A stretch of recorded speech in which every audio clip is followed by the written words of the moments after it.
Hay secretos que no se gritan, se respiran, se filtran por las grietas de las paredes, se adhieren a la ropa, se convierten en el sabor del agua y el pan. Hay horrores que no tienen nombre, porque nombrarlos sería admitir que existen. Y la mente humana, a veces, prefiere la ceguera antes que la verdad. Hoy vamos a viajar a un lugar así. Un lugar en las entrañas de Oaxaca, México. Un lugar donde una familia se convirtió en un universo cerrado. Un reino de silencio y dolor. Donde un solo hombre fue padre, abuelo y bisabuelo. De sus propias hijas, nietas y bisnietas. Yo soy Mateo del Valle, y esto es Realidad Prohibida. Esta no es una historia fácil de escuchar. No es un relato para mentes sensibles. Es un espejo oscuro que nos muestra el fracaso. El fracaso de una comunidad, de un gobierno, de todos nosotros.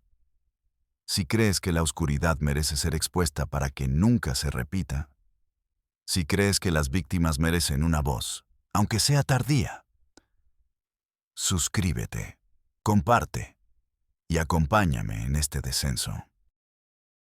Porque solo mirando al abismo podemos entenderlo.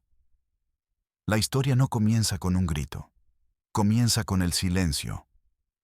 El silencio de un pequeño pueblo en la sierra oaxaqueña.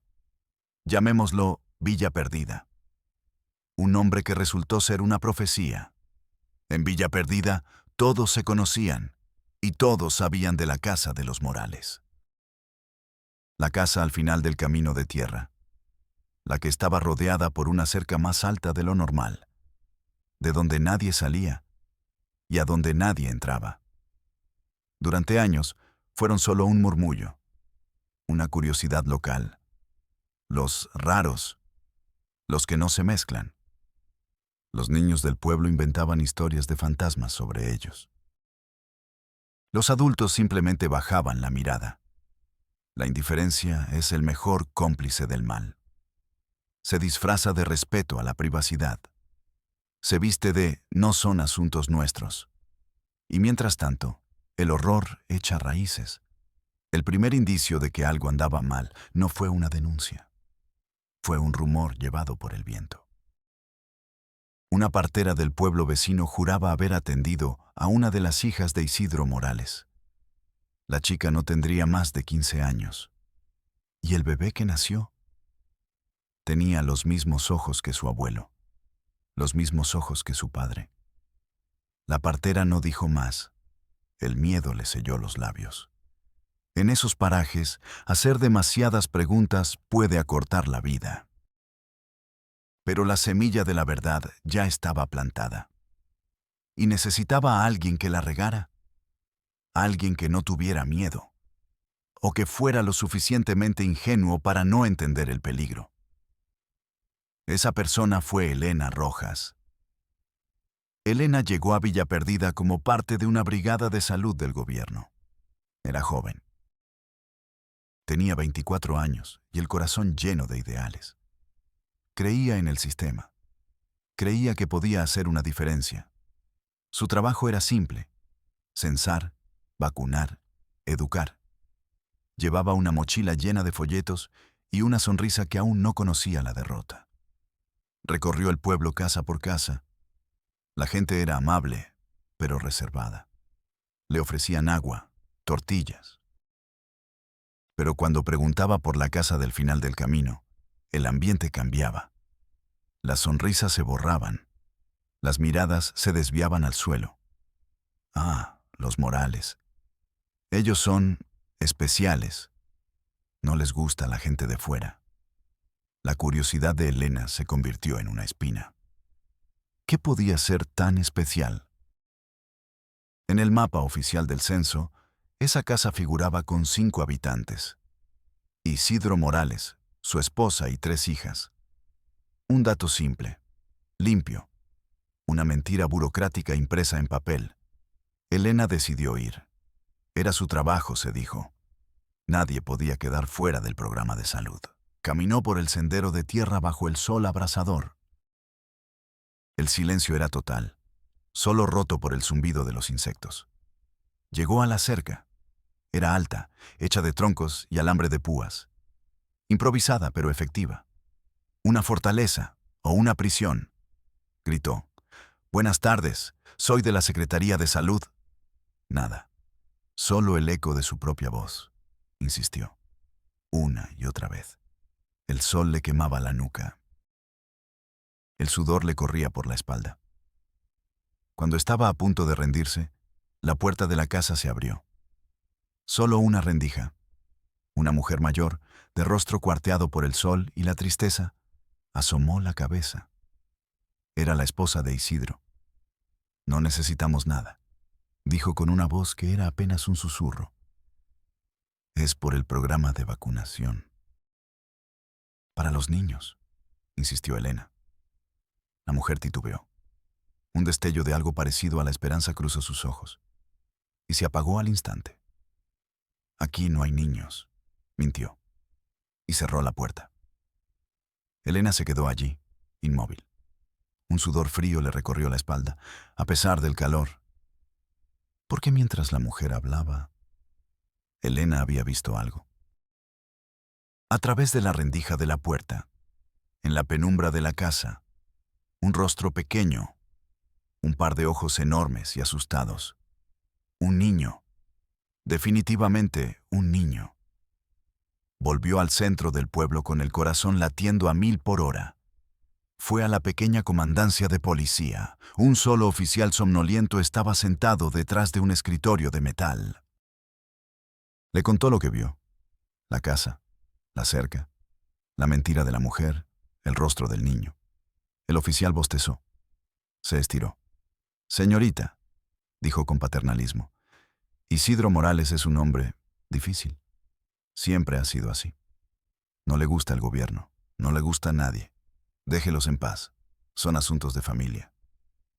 «Pero vi a un niño, y no está en el censo.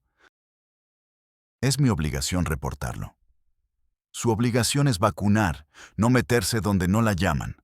Olvídese de ellos. Es un consejo». La puerta de la comandancia chirrió al cerrarse detrás de ella.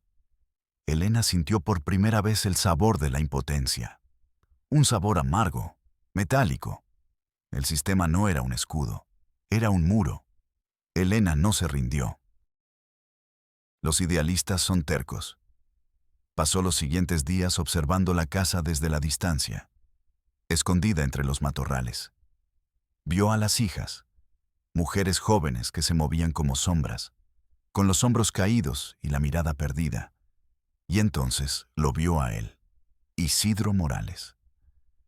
Salió al patio. Un hombre corpulento, de barba espesa y ojos oscuros.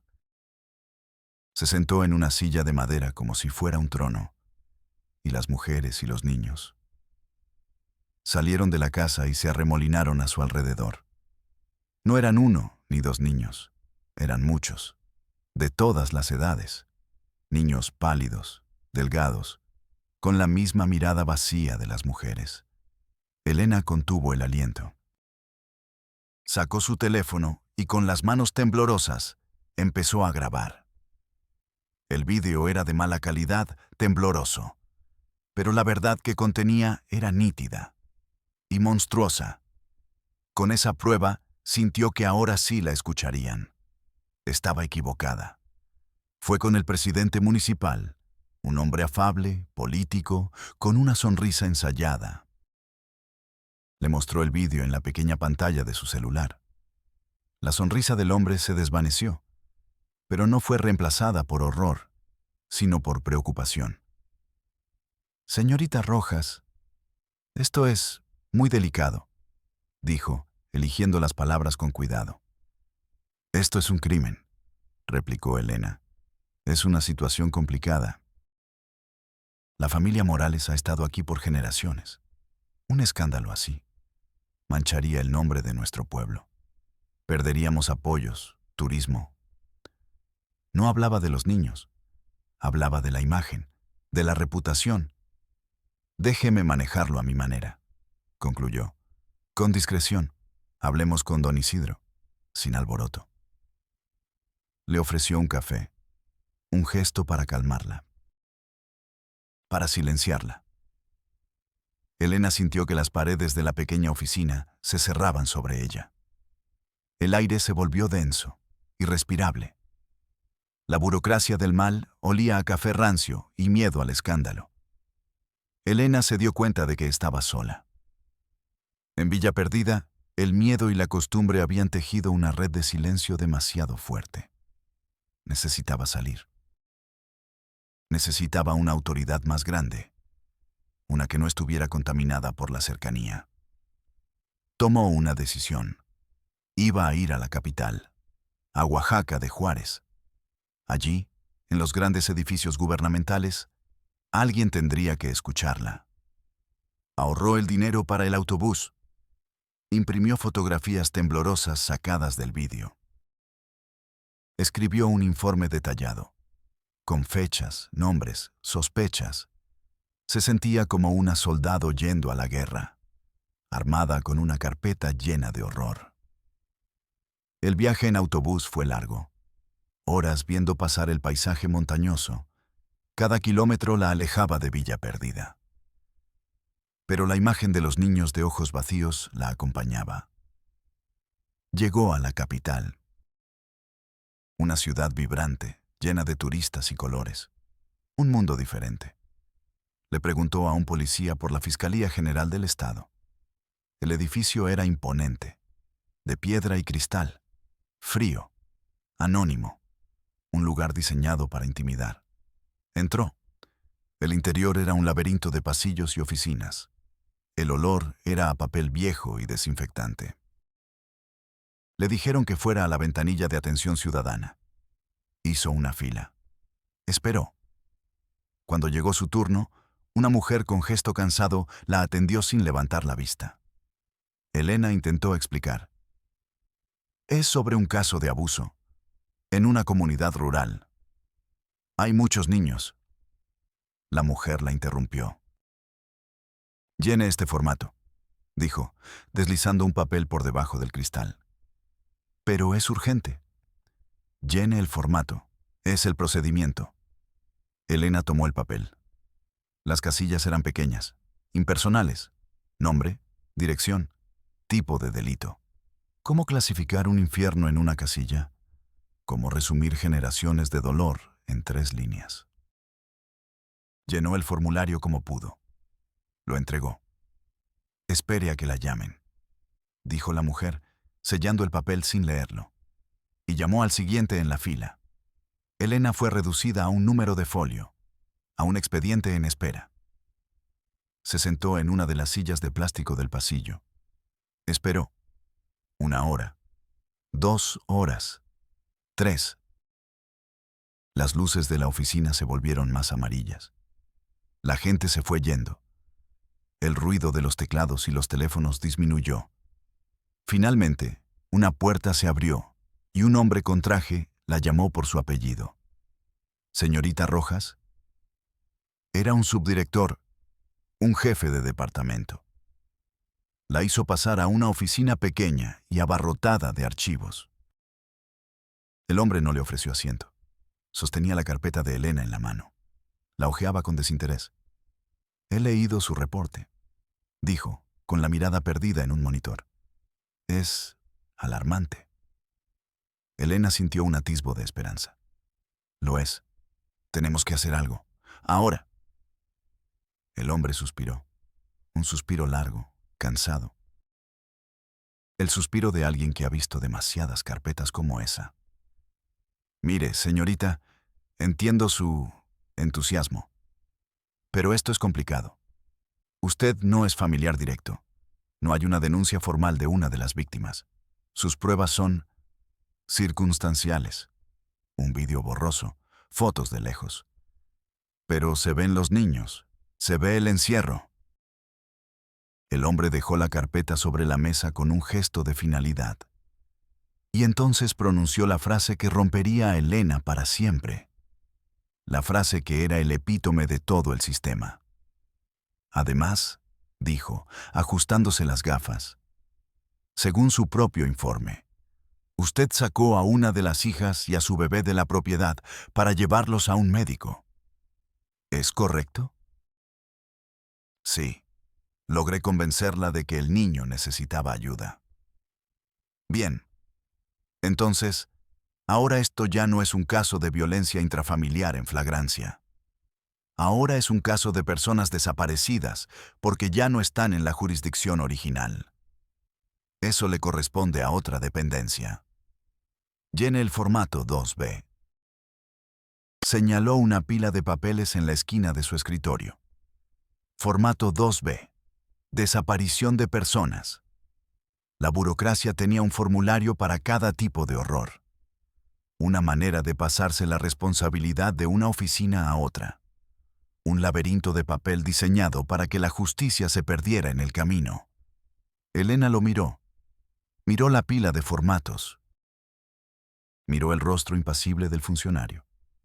Y comprendió. El sistema no estaba roto.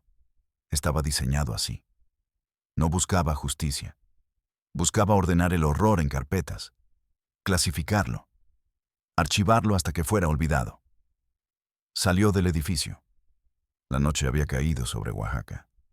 Las luces de la ciudad le parecían obscenas, falsas.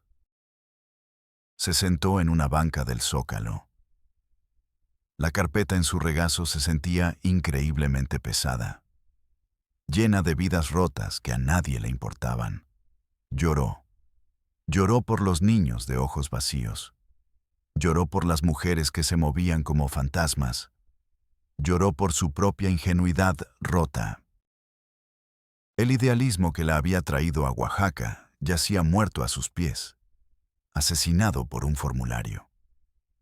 El frío de la piedra de la banca se le metió en los huesos. Un frío que ya nunca la abandonaría. Para entender la profundidad de esta oscuridad, tenemos que retroceder. ¿Quién era Isidro Morales? ¿Cómo un hombre convierte a su propia familia en un culto de horror? Isidro no nació en Villa Perdida. Llegó en los años 70, un hombre joven, trabajador, callado. Compró la tierra más alejada del pueblo, la más barata, la que nadie quería. Se casó con una chica local, Josefina, una mujer sumisa, acostumbrada a obedecer. La herramienta perfecta para su plan. Al principio, parecían una familia normal. Tuvieron su primera hija, luego la segunda, la tercera. Fue entonces cuando la cerca comenzó a levantarse. Isidro decía que era para proteger a sus hijas del mundo. El mundo de afuera está podrido, le decía a Josefina. Aquí estarán a salvo, conmigo.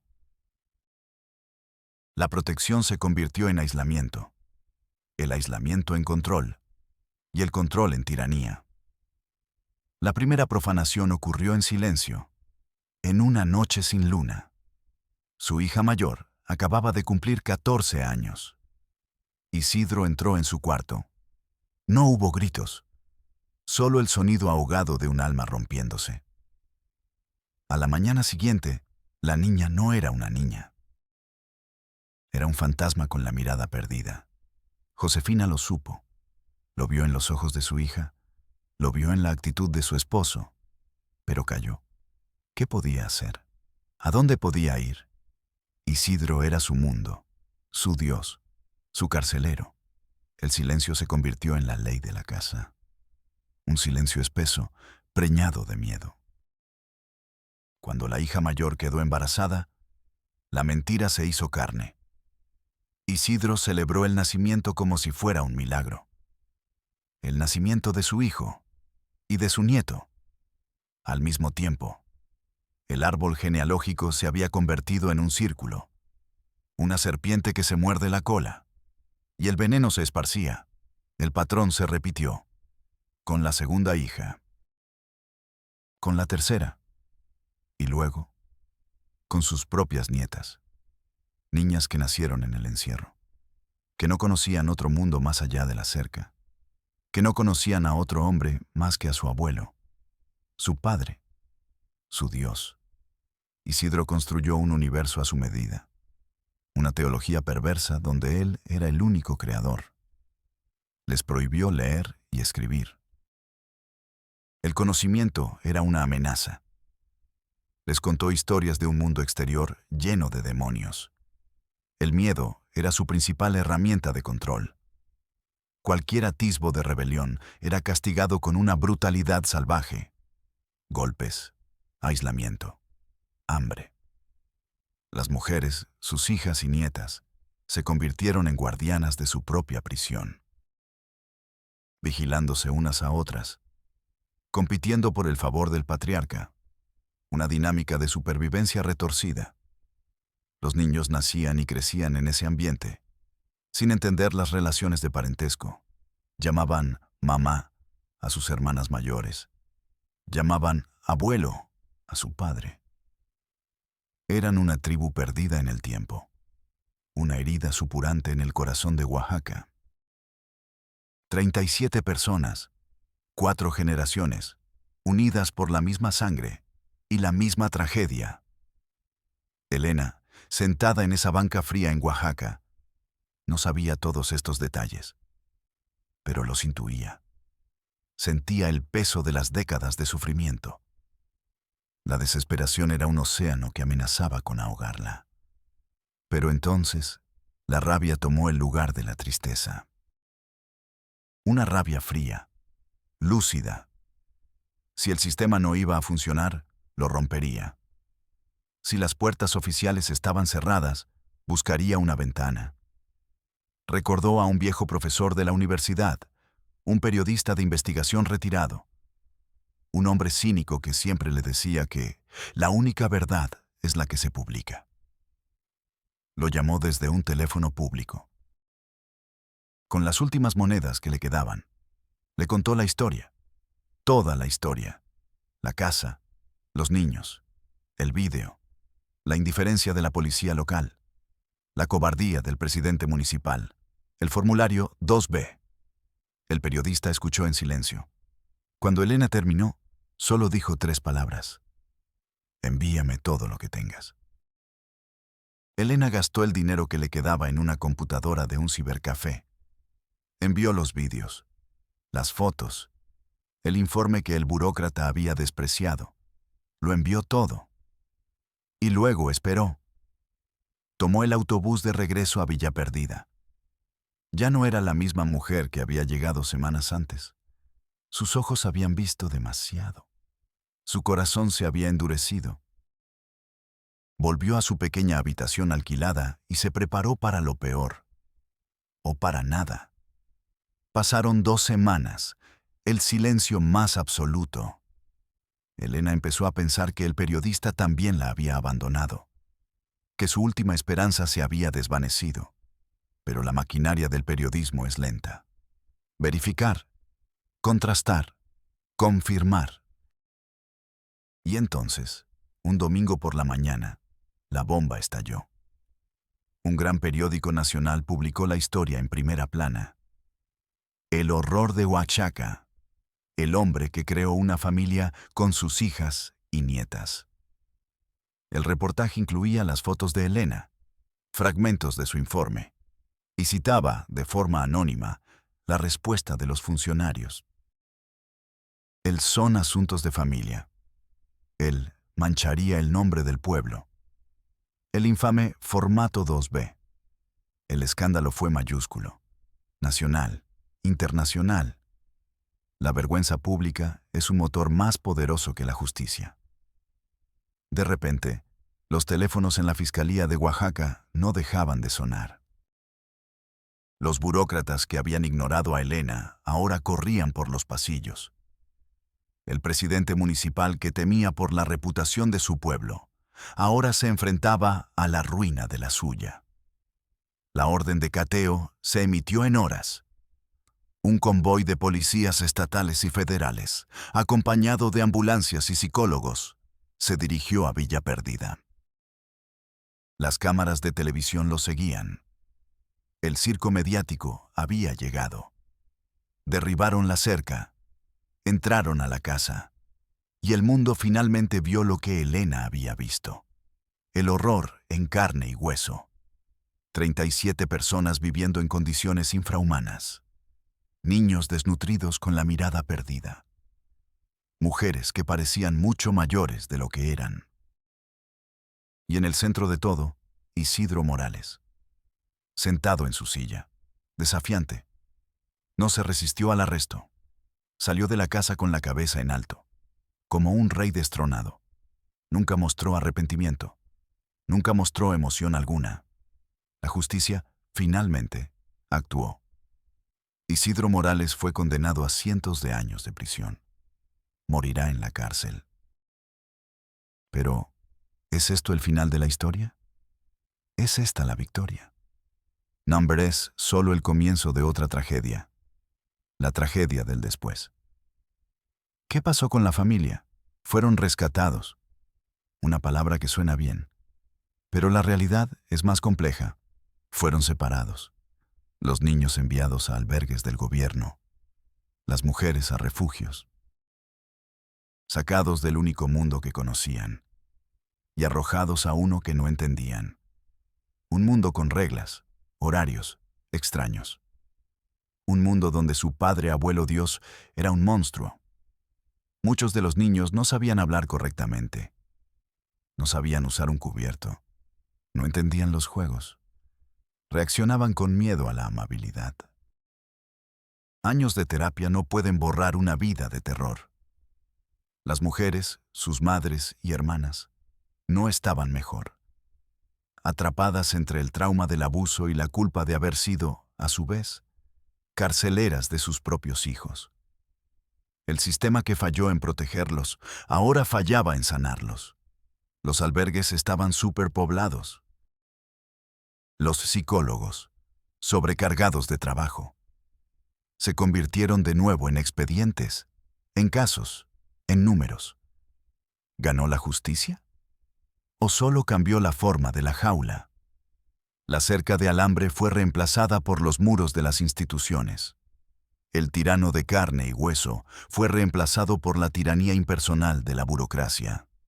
Elena Rojas se fue de Oaxaca. No pudo soportar ver el resultado. La victoria le supo a ceniza. Regresó a la ciudad, estudió Derecho. Hoy defiende a víctimas de abuso. Lucha contra el sistema desde dentro. Pero la mirada de esos niños nunca la ha abandonado. Es una herida que nunca cicatriza. La casa de los Morales está vacía ahora. Las malas hierbas han crecido en el patio. La puerta cuelga de una bisagra. Los vecinos todavía bajan la mirada cuando pasan por allí. El horror dejó un fantasma. Una mancha en la tierra. Una advertencia de que el mal más aterrador no siempre viene de extraños. A veces crece en casa, alimentado por el silencio, protegido por la indiferencia. La oscuridad sigue ahí. En las carpetas olvidadas de una oficina gubernamental, en los pasillos de un albergue superpoblado, en los ojos vacíos de un niño que lucha por recordar cómo se siente el sol en la cara, y en nuestra propia capacidad para mirar hacia otro lado. Soy Mateo del Valle, y nos vemos en la próxima Realidad Prohibida.